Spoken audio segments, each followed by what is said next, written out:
Hello students, मैं प्रिया राय आप लोगों को केमिस्ट्री पढ़ाती हूँ और हमारे चैनल पर जो है एक प्लेलिस्ट बनाई हुई हूँ जिसका नाम है जनरल केमिस्ट्री। जनरल केमिस्ट्री का ही पार्ट है जो नेक्स्ट वीडियो में बना रही हूँ। ये है इलेक्ट्रॉनिक कॉन्फ़िगरेशन। अगर आपको इलेक्ट्रॉनिक कॉन्फ़िगरेशन नहीं आएगा, मान लीजिए कि ये एक बेस है, अगर नहीं आएगा तो केमिस्ट्री को समझना बहुत ही कठिन होता है। मैं इलेक्ट्रॉनिक कॉन्फ़िगरेशन को आप लोगों को अच्छे से पढ़ाऊंगी और आप लोगों को बहुत अच्छी तरह से समझ में आ जाएगा। इसलिए आप इस वीडियो को ज़रूर पढ़िए और स्किप नहीं करिए, इसको ज़रूर पढ़िए। ठीक है, देखो मैं कुछ क्लिप आप लोगों को वीडियो पे सेंड करूँगी, उस क्लिप को देखिएगा और सोचिएगा कि ये जो क्लिप के अंदर जो चीज़ें आ रही हैं, जो कंटेंट आ रहे हैं, ये सब कैसे आए हैं। जब आप इस वीडियो को पढ़ लेंगे, जब आप इलेक्ट्रॉनिक कॉन्फ़िगरेशन को कम्प्लीटली पढ़ लेंगे, जो भी मैं तरीका बताऊंगी, तो आपको बहुत अच्छे से समझ में आ जाएगा कि वो क्लिप के अंदर जो भी चीज़ें दिखाई जा रही हैं वो कहाँ से आए हुए हैं। इसलिए इस वीडियो को ज़रूर देखिए। ठीक है, अब देखिए, जो इलेक्ट्रॉनिक कॉन्फ़िगरेशन होता है पाउली एक्सक्लूजन प्रिंसिपल पे डिपेंड होता है। पाउली एक्सक्लूजन प्रिंसिपल में मैं टाइप तो नहीं बताऊंगी, लेकिन क्योंकि अभी तो जनरल में बता रही हूँ तो अभी ज़्यादा डीप नहीं जा सकते, तो इसलिए मैं आपको बताऊंगी। पाउली एक्सक्लूजन प्रिंसिपल में एन आता है, दूसरा ले लेती हूँ, एन आ जाता है, एल आ जाता है, एम आ जाता है और एस आ जाता है। अब एन के लिए क्या है, एन क्या है, एल क्या है, एम क्या है, एस क्या है, यही हम लोगों को समझना है। एन के जो वैल्यू होते हैं वो होता है 1, 2, 3, 4, ऐसे डॉट डॉट डॉट अनंत तक हो सकता है। एल का होता है 0, 1, 2, 3, 4। m की वैल्यू होती है -l, 0 +l। अगर l की वैल्यू 1 होगी तो इसका मतलब हो जाएगा -1, 0 +1 ये होगा। ठीक है, और s की वैल्यू होती है +12 और -12 जो है इसकी वैल्यू होती है। अब इसी को जो है हमें एक्सप्लेन करना है। देखो, जब n की वैल्यू जो है 1, 2, 3, 4 है तो इससे हम 1 को k से रिप्रेजेंट कर सकते हैं, 2 को l से रिप्रेजेंट कर सकते हैं, 3 को m से रिप्रेजेंट कर सकते हैं और 4 को n से रिप्रेजेंट कर सकते हैं। ठीक है, मतलब 1, 2, 3, 4 है तो फर्स्ट पोजीशन पे क्या आएगा, k आएगा, सेकंड पोजीशन पे l आएगा, थर्ड पोजीशन पे m, फोर्थ पोजीशन पे n आएगा। ऐसे ही l की भी वैल्यू होती है। l में जैसे k, l, m, n यहाँ पे रख दिए, वैसे ही जो है यहाँ पर भी कुछ अल्फ़ाबेट आते हैं। ये जो है यहाँ पे s हो जाएगा 0 के यहाँ, और 1 के यहाँ p हो जाएगा, 2 के यहाँ D हो जाएगा, 3 के यहाँ F हो जाएगा और 4 के यहाँ G जो भी है। ठीक है, एंड सो ऑन, तो ये हो जाएगा। ठीक है, और M की वैल्यू यही होती है। इसमें जो है बॉक्स को लेते हैं कि S में कितने ऑर्बिट होंगे, P में कितने ऑर्बिट होंगे, इसको जो है इसमें देखा जाता है। और एक ऑर्बिट में कितने इलेक्ट्रॉन्स होते हैं, ये इलेक्ट्रॉन्स है, S जो है इलेक्ट्रॉन्स है, तो एक जो है बॉक्स में कितने इलेक्ट्रॉन्स होते हैं वो यहाँ पे शो करेगा, और ये जो बॉक्स है ये m को रिप्रेजेंट कर रहा है। ठीक है, फर्स्ट पोजीशन पे मैं क्या लिखी थी, n लिखी थी, सेकंड पोजीशन पे n, फर्स्ट पोजीशन पे n, सेकंड पोजीशन पे l लिखी थी, फिर m लिखी थी, फिर s लिखी थी। ठीक है, अब क्या है कि अब हमें n को लेके चलना है। तो n में क्या है कि पीछे मैं पढ़ाई हूँ, ये k है, ये l है, ये m है और ये n है। ठीक है, अब जो है ये देखना है कि k में कौन सा l वाली अल्फ़ाबेट आएंगे, l में कौन कौन से आते हैं और m में कौन कौन से आते हैं और n में कौन कौन से आते हैं। तो इसमें क्या है कि k जो है फर्स्ट पोजीशन पे, फर्स्ट, सेकंड, थर्ड, फोर्थ, ये फोर्थ पोजीशन पे है। तो के में सिर्फ जो है 1 ऑर्बिटल आएंगे। कौन सा आएगा? एस आएगा, ठीक है। और ये दूसरे पोजीशन पे है तो इसलिए कह सकते हैं कि एस एंड पी आएगा, ठीक है। ये तीसरे पोजीशन पे है तो इसलिए कह सकते हैं एस पी डी आएगा। ये चौथे पोजीशन पे है तो कह सकते हैं एस पी डी एफ आएगा, ठीक है। देखो 1 यहाँ पे लिखा हुआ है तो 1 एस, 2 पोजीशन पे लिखा हुआ है तो S P S and P हो गया 1 2, 3 position 1 2 3 S P D, 4th position पे है तो एस पी डी एफ। जो पीछे मैं बताई हूँ कि एन के लिए के एल एम एन है, एल के लिए एस पी डी एफ है, हमेशा ध्यान दीजिएगा। एम के लिए -L 0 +L है, एस के लिए जो है +½ -½ है, इलेक्ट्रॉन है। तो इस पॉइंट को अच्छे से ध्यान रखे रहेंगे तो ये भी चीज़ें समझ में आ जाएगी।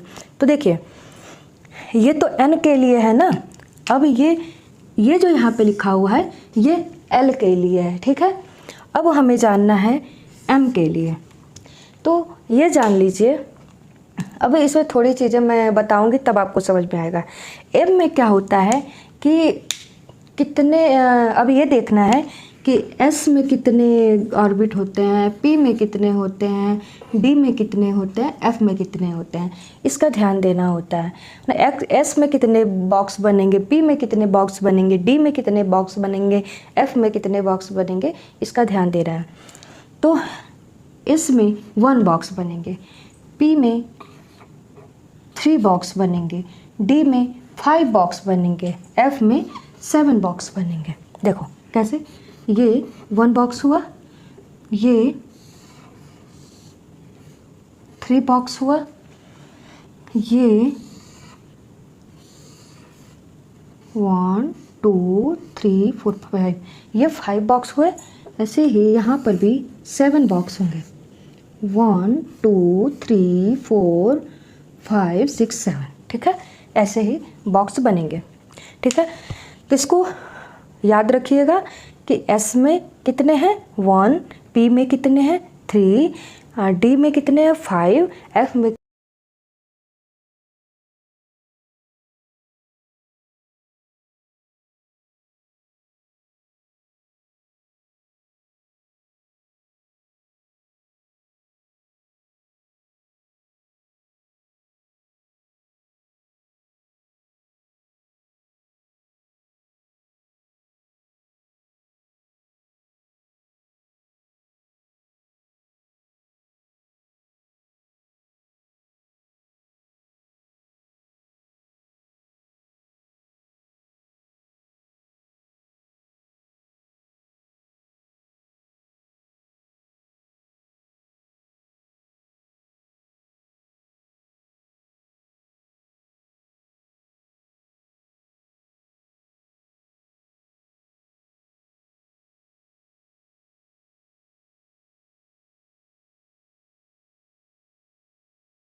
अब देखो ये क्या है, के अंदर 1 आया है और s आया है, ठीक है। एल के अंदर एल जो है दूसरे पोजीशन पे, सेकंड पोजीशन पे, इसमें क्या s आया है और p आया है। m जो है थर्ड पोजीशन पे, इसमें s आया है, p और d आया है। n जो है फोर्थ पोजीशन पे है, इसमें s, p, d and f आया है। तो हम क्या करेंगे कि इस वाले 1 को नहीं, पहले हम इस s को लिखेंगे, यहाँ पे s लिख दिए, ठीक है। फिर इस 1 को जो है हम यहाँ पर लिखेंगे, ठीक है। अब जो मैं पीछे बताई हूँ कि s में कितने इलेक्ट्रॉन होते हैं, s में होते हैं, s में 2 इलेक्ट्रॉन होते हैं। पीछे जो बॉक्स में मैं फिल करके बताई हूँ, s में 2 इलेक्ट्रॉन होते हैं, इसलिए s यहाँ पे इलेक्ट्रॉन को रिप्रेजेंट करते हैं, ठीक है। ऐसे कर सकते हैं, हम इसको ऐसे लिख सकते हैं, ये L है ना, ये सारा L है, जो SPDF है ये L है, और ये N है, ये जो KLMN है ये N है, ठीक है। और जो यहाँ पर लिखा हुआ है ये S है, इलेक्ट्रॉन है। तो हम कह सकते हैं कि जैसे कि 1, ये वाला 1 मैं लिख दी यहाँ पे, S जो है ये वाला S लिख दी, और 2 जो है इलेक्ट्रॉन है। तो मैं ऐसे भी लिख सकती हूँ कि N और S जो है ये है ना, L है ना, L और इलेक्ट्रॉन S। मतलब कि आप समझ जाइए कि N जो है ये है, L जो है ये है, ये SPDF कोई भी आ सकता है, और S जो है इलेक्ट्रॉन है, ठीक है ना। देखो ऐसे मैं लिख सकती हूँ, N जो है KLMN, ठीक है। L जो है SPDF,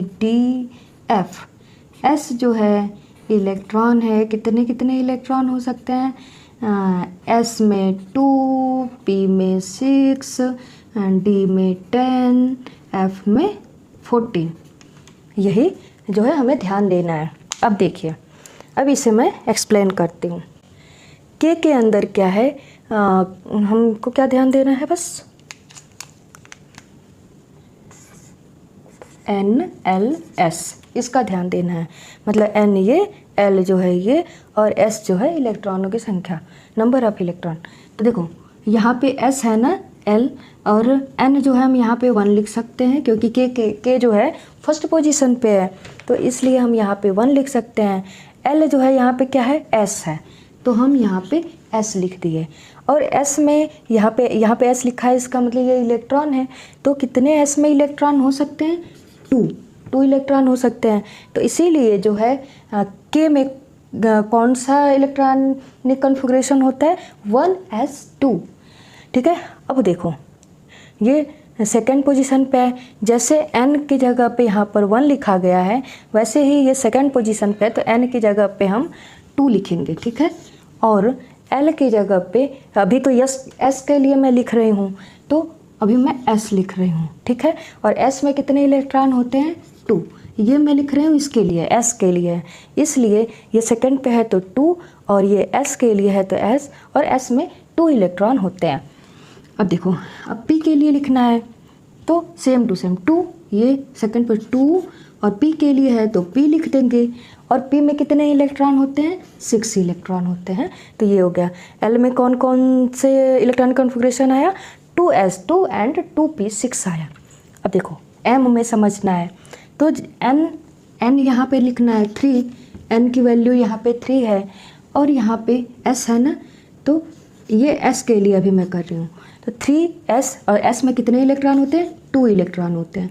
अब देखो, अब P के लिए लिखेंगे, तो P के लिए है, P यहाँ लिख दिए, और ये थर्ड पोजीशन पे तो यहाँ पर 3 लिख दिए। और P में कितने इलेक्ट्रॉन होते हैं, 6 इलेक्ट्रॉन होते हैं। ये तो हो गया। अब देखो, अब D लिखना है, तो ये थर्ड पोजीशन पे तो यहाँ पे 3, और D है तो इसलिए D, और D में कितने इलेक्ट्रॉन होते हैं, 10, ठीक है। अब इसके लिए समझना है, ये देखो ये फोर्थ पोजीशन पे है तो 4 लिखेंगे, और S के लिए बात हो रही है तो यहाँ पर S लिख देंगे, और S में कितने इलेक्ट्रॉन होते हैं, 2 इलेक्ट्रॉन होते हैं। अब देखो P फोर्थ पोजीशन पे है तो इसलिए 4 लिख दिए। P की बात हो रही है तो यहाँ पे P लिख देंगे, P में कितने इलेक्ट्रॉन होते हैं, 6 होते हैं। D फोर्थ पोजीशन पे है तो 4 लिख दिए, और डी की बात हो रही है तो डी लिख दिए। और कितने इलेक्ट्रॉन डी में होते हैं? 10। अब एफ है, एस हो गया, पी हो गया, डी हो गया। अब एफ के बारे में लिखना है, तो 4th पोजीशन पे है तो 4 लिख दिए। एफ की बात हो रही है तो एफ लिख दिए। और कितने इलेक्ट्रॉन है? 14 इलेक्ट्रॉन है, इसलिए हम 14 लिख दिए। ठीक है। अब देखो यहीं पे क्रिएट हो गया इलेक्ट्रॉनिक कॉन्फ़िगरेशन, और इसी में एटॉमिक नंबर जिस हिसाब से होता है उस हिसाब से हम इलेक्ट्रॉन्स को रखते हैं। क्योंकि कभी भी एस में जो है 2 इलेक्ट्रॉन से ज़्यादा नहीं रख सकते हैं, पी में 6 इलेक्ट्रॉन से ज़्यादा नहीं रख सकते हैं ना इलेक्ट्रॉन, और डी में 10 से ज़्यादा नहीं रख सकते हैं, और एफ में 14 से ज़्यादा नहीं इलेक्ट्रॉन को रख सकते हैं। ठीक है, इस बात का हमें ध्यान देना है। तो यही है इलेक्ट्रॉनिक कॉन्फ़िगरेशन। जो इलेक्ट्रॉनिक कॉन्फ़िगरेशन होता है 3 टाइप से जो है उसको सॉल्व किया जाता है। एक है बोरबरी रूल, और एक है अबाउ रूल, और एक है हुंड्स रूल। तो इन तीनों तरीके से मैं अलग अलग बताऊंगी। इस चीज़ का हमेशा ध्यान रखना कि ये कैसे आया है। ठीक है, जब तक आप इस पॉइंट को नहीं समझेंगे तब तक आप नहीं सॉल्व कर सकते हैं। हाँ, ये मैं आपको बताना भूल गई कि इलेक्ट्रॉन कैसे 2 आया है, कैसे 6 आया है, कैसे 10 आया है, ये कैसे आया है। ठीक है, अब यहाँ पे देखो इस के अंदर जो है सिर्फ 2 इलेक्ट्रॉन है ना, ये वाला। इसमें ये इस एल के अंदर जो है 2, ये 6, ये 8 इलेक्ट्रॉन है ना, 8 इलेक्ट्रॉन। यहाँ पे एम के अंदर देखो 2s का 6 8 हो गया पी का, और 10 डी का, तो ये 18 इलेक्ट्रॉन हो गए। ठीक है, अब n में क्या होगा? n का जो है ये टोटल इलेक्ट्रॉन जो है 32 हो गए। हाँ, क्या है, इसको मैजिक नंबर बोलते हैं। 2 8 18 32। के में हमेशा 2 इलेक्ट्रॉन होता है, एल में हमेशा 8 इलेक्ट्रॉन होता है, एम में हमेशा 18 इलेक्ट्रॉन होता है, और एन में हमेशा 32 इलेक्ट्रॉन होता है। अब ये 2 इलेक्ट्रॉन कैसे के में होता है, किस फार्मूला से? एल में कैसे जो है 8 इलेक्ट्रॉन होता है, किस फार्मूला से होता है? एम में कैसे 18 इलेक्ट्रॉन होता है, कैसे 32 इलेक्ट्रॉन होता है। अब इसको समझना है। ये रूल है, जो फार्मूला है 2n²। ये जो 1 2 3 लिखा हुआ है 1 2 3 4, ये n की वैल्यू है। ये तो मैं आपको बता ही दी थी, n की वैल्यू है। तो जब हम यहाँ पर 2n² है, तो जब हम n की जगह पर 1 रखेंगे तो 2 आएगा। अब देखो n की जगह पे रख के देखो 2, और यहाँ पे 1², 2 × 1²। तो क्या हुआ, जब 1 का स्क्वायर करेंगे तो 1 हो जाएगा। 2 × 1, तो क्या आंसर आया? 2 आया। तो जब n के जगह पे 1 रखे, मतलब के 1 है, फर्स्ट पोजीशन पे है, तो इसलिए हम n के जगह पे 1 रख दिए। तो इसको सॉल्व करने के बाद आया 2, तो यहीं से ये 2 इलेक्ट्रॉन आया। अब देखो, अब यहाँ पर कैसे आएगा? ये सेकेंड पोजीशन पे है। फार्मूला क्या है? 2n²। तो ये n की जगह पे 2 रखना है, 2 × 2²। तो 2 जब 4, 2 का स्क्वायर 4 हो जाएगा। 2 × 4 = 8। ये हो गया। इसमें इलेक्ट्रॉन कैसे 8 आए हैं? ऐसे आए हुए हैं, क्योंकि ये सेकेंड पोजीशन पे है, n की जगह पे हम 2 रख दिए और इसको सॉल्व कर दिए तो 8 आ गया। अब ये थर्ड पोजीशन पे है। अब इसको भी 2n² रूल से रखेंगे। थर्ड पोजीशन पे है, इसलिए हम n की जगह पे 3 रखेंगे। 2 × 3²। तो अब इसको सॉल्व करेंगे तो 2 × 9, 3 का स्क्वायर 9 होता है। इसका आंसर आ जाएगा 18। तो देखिए यहीं से आ गया 18 इलेक्ट्रॉन। अब यहाँ से सॉल्व करेंगे, ये फोर्थ पोजीशन पे है, तो हम जब 2n² रूल लगाएंगे तो 2 × 4²। तो क्या हो जाएगा? 2 × 16। 4 का स्क्वायर जो है 16 होता है, तो 16 हो गया, और आंसर आ गया 32। तो देखो यहाँ पे 32 इलेक्ट्रॉन हो गया। देखिए इस फार्मूला से यहाँ पे 2 है, 2n² से यहाँ पे 2 आया, यहाँ पे 8 आया, यहाँ पे 18 आया, और यहाँ पर 32 आया। तो मैं आप लोगों से कह रही थी कि 3 रूल से जो है इलेक्ट्रॉनिक कॉन्फ़िगरेशन करते हैं। एक है बोरबरी रूल। बोरबरी रूल में भी ये मैजिक नंबर 281832 का रोल होता है। अबाउ में जो है इसका यूज होता है, ये जो SPDF का जो हम यूज किए हैं अबाउ रूल में इसका यूज होता है। और जो बॉक्स में मैं पीछे बॉक्स में जो इलेक्ट्रॉन भर के बताए हूँ वो है हुंड्स रूल। वो जो है हुंड्स रूल से जो है उसमें इलेक्ट्रॉनिक कॉन्फ़िगरेशन होता है। अब मैं नेक्स्ट वीडियो में जो है आप लोगों को जो इलेक्ट्रॉनिक कॉन्फ़िगरेशन के टाइप हैं उनके रूल्स को बताऊंगी और 30 एलिमेंट्स के इलेक्ट्रॉनिक कॉन्फ़िगरेशन को करके मैं सॉल्व करके बताऊंगी। ठीक है, थैंक यू।